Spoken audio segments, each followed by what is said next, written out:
अस्सलाम वालेकुम जी। मैं हूं अब्दुल रऊफ़ खान और उम्मीद है कि आप सब खैरियत से होंगे। आज मैं बात करूंगा पाकिस्तान की जो क्रिकेट टीम इन्होंने सेलेक्ट की है दौरा आयरलैंड और इंग्लैंड के लिए।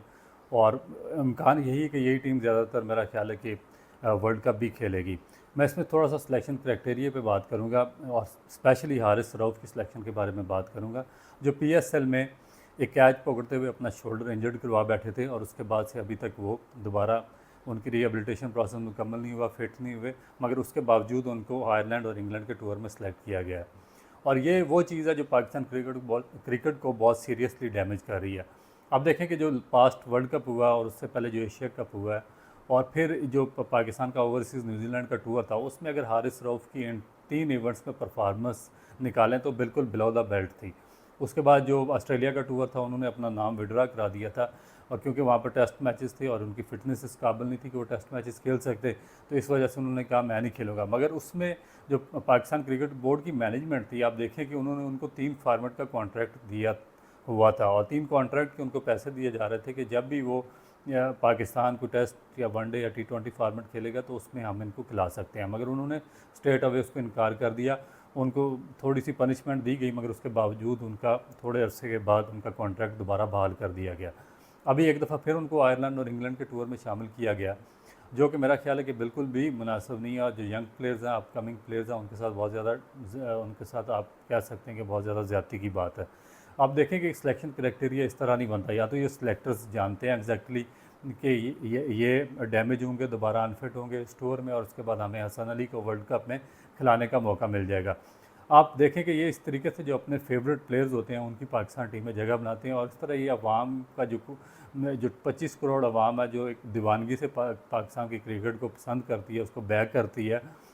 और वो चाहते हैं कि पाकिस्तान को ये इवेंट जीत जाए, तो उनके ये जो शाकीन क्रिकेट हैं पाकिस्तान के, उनको किस तरीके से ये डैमेज कर रहे हैं और किस तरीके से ये पाकिस्तान की टीम की सिलेक्शन कर रहे हैं। आप देखें कि अगर किसी भी फास्ट बॉलर का, क्योंकि मुझे ये शोल्डर डिसलोकेशन हो चुकी है और मुझे एग्जैक्टली पता है कि ये शोल्डर डिसलोकेशन क्या होती है। ठीक है, PSL में उनकी परफॉर्मेंस इतनी अच्छी नहीं रही, मिड ऑफ द टूर्नामेंट वो टूर्नामेंट से बाहर हो गए और उसके बाद से अभी तक वो कोई क्रिकेट नहीं खेले। अब होता क्या, जब आपका राइट शोल्डर डिसलोकेट हो जाता है किसी भी फास्ट बॉलर का, जो राइट आर्म फास्ट बॉलर हो, तो उसके बाद ये डिसलोकेशन तो आपकी 2-3 महीने के अंदर रिपेयर हो जाती है, ठीक हो जाती है, मगर उसके बाद जो छोटे छोटे टेंडन और मसल्स इसके साथ इन्वॉल्व होते हैं, उनमें वियर टियर आ जाती है। तो उसको रिहेबिलिटेट करने के लिए और उसको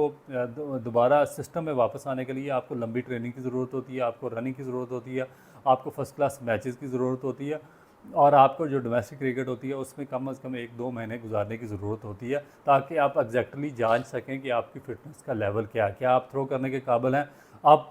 बॉलिंग करने के तो आप किसी हद तक काबिल हो जाते हैं, मगर जब शॉर्ट फार्मेट आता है, आपको जल्दी मुख्तलिफ एंगल से उठाकर थ्रो करनी पड़ती है, तो उसके बाद आपका सीरियस डैमेज होता है, ये शोल्डर है, और आप ना बॉलिंग के काबिल रहते हैं और ना ही आप थ्रो करने के काबिल रहते हैं।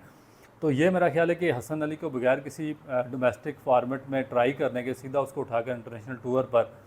आयरलैंड और इंग्लैंड के खिलाफ डाल देना, और at the nick of the time जब आगे जून में वर्ल्ड कप होने जा रहा है और ये 10 मई से आयरलैंड का टूर शुरू होगा, 3 मैचेस इसमें होंगे, 14 को ये ख़त्म होगा, और उसके बाद 30 तारीख तक जो इंग्लैंड के आपके मैचेस चलेंगे, और उसके बाद स्ट्रेट अवे आपको T20 क्रिकेट में जाना पड़ेगा। तो बजाय कि उसमें किसी नए लड़के को ट्राई करते जिन पर आपने 4-5 साल से इन्वेस्टमेंट किया, उन सबको आपने यकलत नज़रअंदाज कर दिया, और फिर उनकी जगह पर आपने रिप्लेसमेंट पर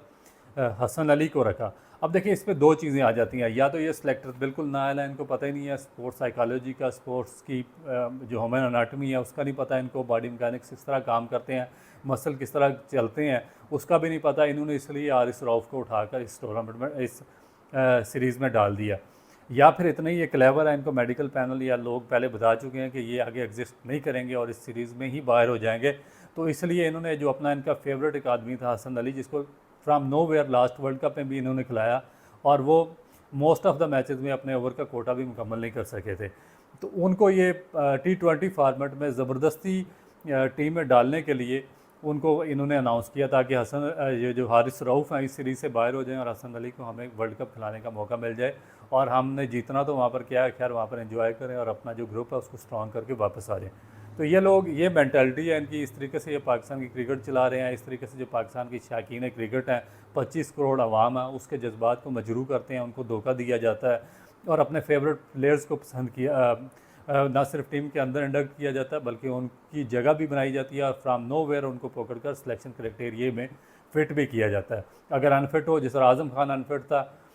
काकूल में, फिर कोई फिटनेस टेस्ट वो पास नहीं कर सके। न्यूजीलैंड की सीरीज़ में उनको डाला गया, वहाँ पर वो अनफिट होकर बाहर हो गया। उससे पहले जो न्यूजीलैंड की अवे सीरीज़ थी पाकिस्तान से, उसमें आज़म खान को जब डाला गया तो 5 मैचेस में फिर उनको चांस दिया गया, मगर वो कोई परफॉर्म नहीं कर सके। PSL में सवाए एक इनिंग के कोई उनकी परफॉर्मेंस नहीं थी और उनकी इस फिटनेस के बावजूद उनको रिटेन किया गया। तो जब जो इनके इसी तरह सीबुल्ला खान और जो मोहम्मद हारिस हैं उनको निगलेक्ट किया गया, और जो यंगस्टर हैं पाकिस्तान के विकेट कीपर बैट्समैन हैं जो डोमेस्टिक सर्किट में, उनको नज़रअंदाज किया गया, उनको किसी किस्म का कोई चांस नहीं दिया गया। तो ये तरीका है पाकिस्तान में, जब डिज़र्विंग यंगस्टर्स हैं, जो जेन्युइन टैलेंटेड यंगस्टर्स हैं, उनको निगलेक्ट किया जाता है। जो अपने फेवरेट लोग होते हैं, जो उनके रिश्तेदार होते हैं, जिनकी वजह से इनकी एक क्लोज़ लॉबी जो हमारे मैनेजमेंट है, क्रिकेट कमेटी है या क्रिकेट सिलेक्शन कमेटी है, इनके क्लोज़ लिंक्स हैं और ये एक ही टाउन, मॉडल टाउन या ये डिफेंस में रहते हैं। प्लेयर्स के साथ इनकी इन्वॉल्वमेंट है, इनकी आपस में बिजनेसेस हैं। उसके बाद जो उनके प्लेयर्स के जो रिश्तेदार हैं उनके साथ इनकी इन्वॉल्वमेंट है और ये फ्रेंचाइज़ के मामलात में एक दूसरे के साथ हैं। तो ये इस तरीके से पाकिस्तान की क्रिकेट को ये लोग ख़राब कर रहे हैं। तो उम्मीद है कि अगर कोई ये वीडियो देख रहा है हाई अथॉरिटीज़ में तो इस चीज़ का नोटिस लेगा और पाकिस्तान क्रिकेट को इस बहरान से निकालने में मदद देगा। और ये मेरा ख्याल है कि ये जो एक ही पाकिस्तान में जो खेल है उसका फ्यूचर है। तो अगर आप इसको भी इस तरीके से आप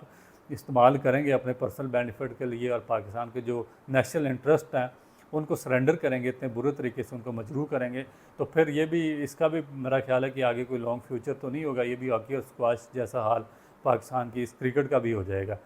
तो उम्मीद है कि अरबाब इख्तियार इस चीज़ का नोटिस लेंगे और ये जो सिलेक्शन में